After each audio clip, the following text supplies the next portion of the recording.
ഒരു രാജ്യത്തിനകത്ത് ഇരുന്നിട്ട് അന്യായമായിട്ട് ഇമെയിൽ ഉപയോഗിച്ചാൽ, ടെലിഫോൺ ഉപയോഗിച്ചാൽ അത് പരിശോധിക്കുന്നതിൽ നിങ്ങൾ മാധ്യമധർമ്മൊന്നും അതുപോലെ തന്നെ സ്വകാര്യത എന്നൊക്കെ പറയുന്നത് എന്ത് അർത്ഥത്തിലാണ്?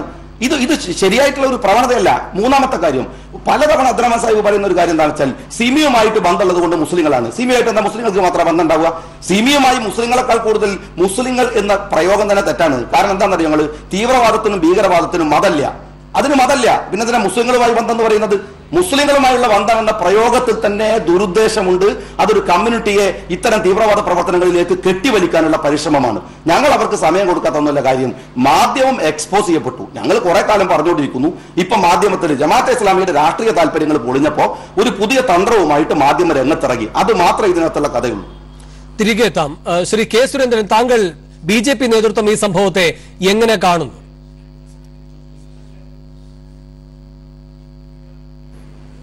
അല്ല, ഇതിൽ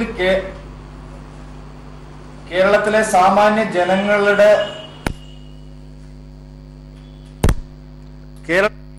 ജനങ്ങളെ സംബന്ധിച്ചിടത്തോളം ഉള്ള ചോദ്യം ഇതാണ്: എന്തിനാണ് മാധ്യമം, പത്രവും ഏതാനും മുസ്ലിം തീവ്രവാദ സംഘടനകളും ഇത്തരത്തിലുള്ള ഒരു വേവലാതി ഇക്കാര്യത്തിൽ പറയുന്നത്? ഇത് കേരള പോലീസ് നടത്തിയിട്ടുള്ള ഒരു യൂഷ്വൽ പ്രൊസീജിയർ മാത്രമാണ്. ഒരു സിമി പ്രവർത്തകന്റെ അറസ്റ്റുമായി ബന്ധപ്പെട്ട് നടന്ന ഒരു കേസന്വേഷണത്തിൽ ആ പ്രവർത്തകന് വന്നിട്ടുള്ളതും അവിടുന്ന് പോയിട്ടുള്ളതുമായിട്ടുള്ള ഇമെയിൽ സന്ദേശങ്ങളെ കുറിച്ച് അന്വേഷിക്കാൻ ഒരു പട്ടിക കൊടുത്തു. ആ പട്ടികയിൽ മഹാഭൂരിപക്ഷം മുസ്ലിങ്ങളായി പോയത് കൊണ്ട് ഇത് മുസ്ലിം സമുദായത്തെ ആകെ ആക്ഷേപിക്കാനുള്ള നീക്കമാണെന്ന് പറയുന്നത് ഇത് കേസ് അന്വേഷണത്തെ അട്ടിമറിക്കാനാണ്. ഞങ്ങൾക്ക് പറയാനുള്ളത്, മുഖ്യമന്ത്രിയും സർക്കാരും ഇതിന്റെ പേരിൽ, ഇവിടുത്തെ സമ്മർദ്ദത്തിന്റെ പേരിൽ, ഏതാനും മുസ്ലിം തീവ്രവാദ സംഘടനകളുടെ സമ്മർദ്ദത്തിന്റെ പേരിൽ ശരിയായ അന്വേഷണം അട്ടിമറിക്കാൻ പാടില്ല എന്നുള്ളതാണ്. പോലീസ് നടത്തിയ അന്വേഷണത്തിൽ ചില കാര്യങ്ങൾ പറഞ്ഞിട്ടുണ്ട്. ഏത് സിമി പ്രവർത്തകനെ കസ്റ്റഡിയിലെടുത്തപ്പോഴാണ് ഈ വിവരങ്ങൾ ലഭ്യമായിട്ടുള്ളത്? അബ്ദുൾ സമദ് സമദാനിയുടെ പേര് പരാമർശിച്ചു എന്ന് മാധ്യമം പറയുന്നു. മുസ്ലിം ലീഗിന്റെ ഒരു മുൻ രാജ്യസഭാ അംഗത്തിന്റെ പേര് പറയുന്നു. ഏതാനും ചില മുസ്ലിം ലീഗിന്റെ ജില്ലാ നേതാക്കളെ കുറിച്ച് പറയുന്നു. കേരളത്തിൽ തീവ്രവാദം ശക്തിപ്പെടുകയാണെന്നും തീവ്രവാദത്തിന് ആധുനിക സങ്കേതങ്ങൾ ഉപയോഗിക്കുന്നു, സോഷ്യൽ നെറ്റ്വർക്കുകൾ ഉപയോഗിക്കുന്നു, ഇമെയിലുകൾ ഉപയോഗിക്കുന്നു എന്നുള്ളത് ഒരു വസ്തുതയാണ്. ആ വസ്തുതകളുടെയും എല്ലാം അടിസ്ഥാനത്തിൽ കേരളത്തിലേക്ക് കോടിക്കണക്കിന് രൂപയുടെ ഹവാലാപ്പണം വരുന്നു. ഈ മാധ്യമം, പത്രം ഉൾപ്പെടെയുള്ള പത്രസ്ഥാപനങ്ങൾ, തേജസ് പത്രം, ഈ പത്രമൊക്കെ ഈ ഹവാല പണം ഉപയോഗിച്ചുകൊണ്ടാണ് അവരുടെ പത്രം നടത്തുന്നത്. അവർ രാജ്യദ്രോഹമാണ് ചെയ്യുന്നത്. ജമാഅത്തെ ഇസ്ലാമി നടത്തിക്കൊണ്ടിരിക്കുന്ന ഒരു ബോംബാണ് മാധ്യമം. കാരണം ഇന്ത്യയിൽ എല്ലാ സ്ഥലത്തും ഭീകര പ്രവർത്തനങ്ങൾ, ബോംബും തോക്കും ഉപയോഗിക്കുമ്പോൾ കേരളത്തിൽ ജമാഅത്തെ ഇസ്ലാമി, അബ്ദുറഹ്മാൻ സാഹിബിന്റെ പത്രം, അത് ഈ നാട്ടിൽ വിഷവിത്തായിട്ട് മാറിക്കൊണ്ടിരിക്കുകയാണ്. അത് വലിയ തീവ്രവാദമാണ് ഈ രാജ്യത്ത് ഉണ്ടാക്കുന്നത്. അപ്പൊ അവരുടെ വാക്കുകൾ കേട്ട് ഈ സർക്കാർ പുറകോട്ട് പോയാൽ അവിടെയാണ് ജനങ്ങൾ സംശയിക്കുന്നത്. ഈ വസ്തുതയുടെ അടിസ്ഥാനത്തിൽ കാര്യങ്ങളെല്ലാം പുറത്തു വരണം. ഇതിങ്ങനെ ഏതെങ്കിലും ഒരാൾ ഇവിടെ പത്രത്തിൽ എഴുതിയത് കൊണ്ടോ, രണ്ട് മുസ്ലിം സംഘടനകൾ പ്രതികരിച്ചത് കൊണ്ടോ, MES പ്രതികരിച്ചത് കൊണ്ടോ മറച്ചു വെക്കാവുന്നതല്ല. ഇത് തീവ്രവാദവുമായി ബന്ധപ്പെട്ടതാണ്. ഞാൻ ചോദിക്കട്ടെ, ഇന്ത്യയിൽ എല്ലാ സ്ഥലത്തും പത്രപ്രവർത്തകരും മനുഷ്യാവകാശ പ്രവർത്തകരും തീവ്രവാദ പ്രവർത്തനങ്ങൾ നടത്തുന്നതിന്റെ പേരിൽ അറസ്റ്റിലായിട്ടുണ്ട്, പിടിയിലായിട്ടുണ്ട്. അതിനെയൊക്കെ പത്രസ്വാതന്ത്ര്യം എന്ന് പറഞ്ഞോ വ്യക്തി സ്വാതന്ത്ര്യം എന്ന് പറഞ്ഞോ തള്ളിക്കളയാൻ പറ്റില്ല. തിരികെ എത്താം. ഡോക്ടർ സെബാസ്റ്റ്യൻ പോൾ, ഈ മണിക്കൂറുകളിൽ എന്തായാലും മാധ്യമം പ്രതിരോധത്തിലാണ്. നമുക്ക് മറ്റു വിഷയങ്ങളിലേക്ക് വരാം. പക്ഷേ നൽകപ്പെട്ട, പ്രസിദ്ധീകരിച്ച രേഖകളിൽ ആ സ്ഥാപനം അല്ലെങ്കിൽ ആ റിപ്പോർട്ട് തയ്യാറാക്കിയാൽ കൃത്രിമം കാട്ടിയിരിക്കുന്നു എന്നത് ഇതുവരെ അവർക്ക് പ്രതിരോധിക്കാൻ കഴിയുന്ന തരത്തിലുള്ള തെളിവുകൾ നിരത്താൻ പറ്റാത്ത സാഹചര്യത്തിൽ സംശയാസ്പദം തന്നെയല്ലേ?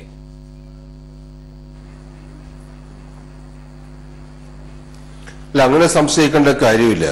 268 പേരുടെ ലിസ്റ്റിനെ കുറിച്ചാണ് മാധ്യമം പറയുന്നത്. അങ്ങനെ ഒരു ലിസ്റ്റ് ഉണ്ട് എന്ന് ഔദ്യോഗികമായി തന്നെ സമ്മതിച്ചിട്ടുമുണ്ട്. അത് DGPയോ ഗവൺമെന്റോ അത് നിഷേധിക്കുന്നില്ല.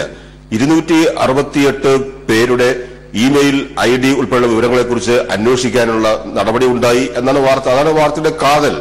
ആ കാതൽ വിസ്മരിച്ചുകൊണ്ട് നമ്മൾ ആനുഷംഗികമായ കാര്യങ്ങളിലേക്ക് ഇപ്പോൾ കടക്കേണ്ടതില്ല. കൂടുതൽ വിശദീകരണങ്ങൾ ഇപ്പോൾ ഉന്നയിക്കുന്ന ചോദ്യങ്ങളുടെ അടിസ്ഥാനത്തിൽ നൽകുന്നതിന് ആ പത്രം ബാധ്യസ്ഥമാണ്. പക്ഷെ ഇവിടെ ഞാൻ വീണ്ടും ആവർത്തിക്കുന്നു, ഷാജിയുടെ ക്ഷോഭം എനിക്ക് മനസ്സിലാക്കാം.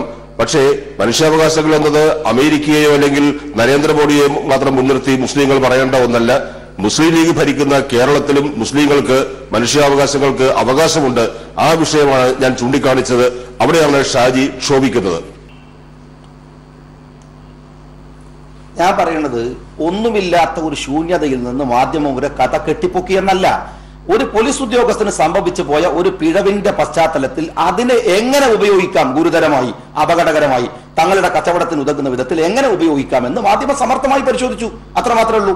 ശൂന്യതയിൽ നിന്ന് മാധ്യമം എന്തെങ്കിലും ഉണ്ടാക്കിയത് ഞങ്ങൾ പറയുന്നില്ല. ശ്രീ കെ സുരേന്ദ്രൻ, നിങ്ങൾ എപ്പോഴും തീവ്രവാദത്തിന്റെ ഒളിമുഖമുണ്ട് എന്ന് ആക്ഷേപിച്ചിട്ടുള്ളത് ലീഗിനാണ്.